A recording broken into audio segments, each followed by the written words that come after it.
Manger c'est bien, manger sainement c'est encore mieux. Si la santé vient en mangeant, l'adoption quotidienne d'un régime alimentaire sain éloigne de nous des maladies. Focus ce jour sur le diabète. Il est conseillé d'abord d'avoir une alimentation équilibrée. Une alimentation équilibrée, c'est-à-dire qui tient compte du maximum de groupes d'aliments. C'est-à-dire les poissons, les viandes, les féculents, les fruits, les légumes, les aliments de la famille du haricot, même les champignons, même les crevettes. Avoir ça de manière équilibrée, disons chaque semaine. Et même les quantités d'eau. Et aussi sans exagérer les alcools et tenant compte aussi équilibrer aussi sans trop introduire les aliments de grignotage tels que les chocolats, les biscuits.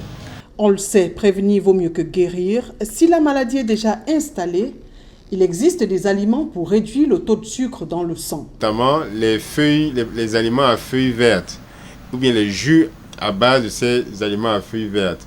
Les épices, notamment les thés à base de cannelle, aussi les fruits que j'ai cités, les agrumes, citron, lemon, et également du pamplemousse, de l'avocat, également tomate, concombre, et finalement là, les plantes, donc du ginseng, du fenugrec, également du gymnéma.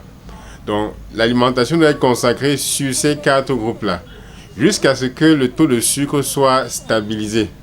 Je dirais aussi, en plus, il faudrait augmenter la capacité de l'exercice physique. C'est-à-dire pratiquer de l'exercice physique intense, au moins 20 minutes chaque jour. Ceci pourquoi? Pour transformer l'excès de sucre là en énergie. Elles sont nombreuses les bonnes habitudes à adopter par un malade de diabète chaque jour. Pour les personnes malades du diabète, des bonnes habitudes sont les habitudes qu'elles devraient suivre depuis. Et quand elles ont eu la paresse de suivre, notamment, je dirais déjà commencer à éliminer.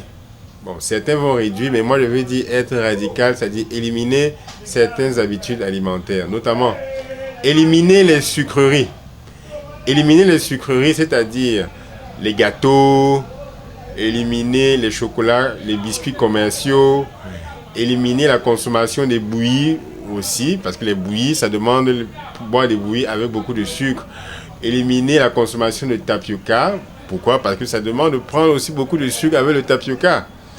Donc, il faut aussi éliminer la consommation de pain de boulangerie. Ça, il faut éliminer.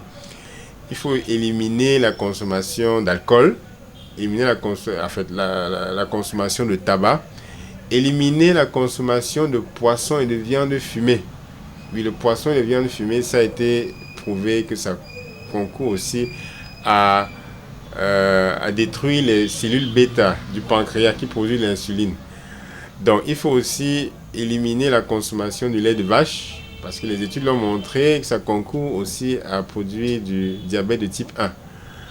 Le diabète est une maladie chronique grave qui se déclare lorsque le pancréas ne produit pas suffisamment d'insuline ou lorsque l'organisme n'est pas capable d'utiliser efficacement l'insuline qu'il produit, l'insuline étant l'hormone qui régule la glycémie. Ce 14 novembre se célèbre la Journée mondiale de lutte contre le diabète.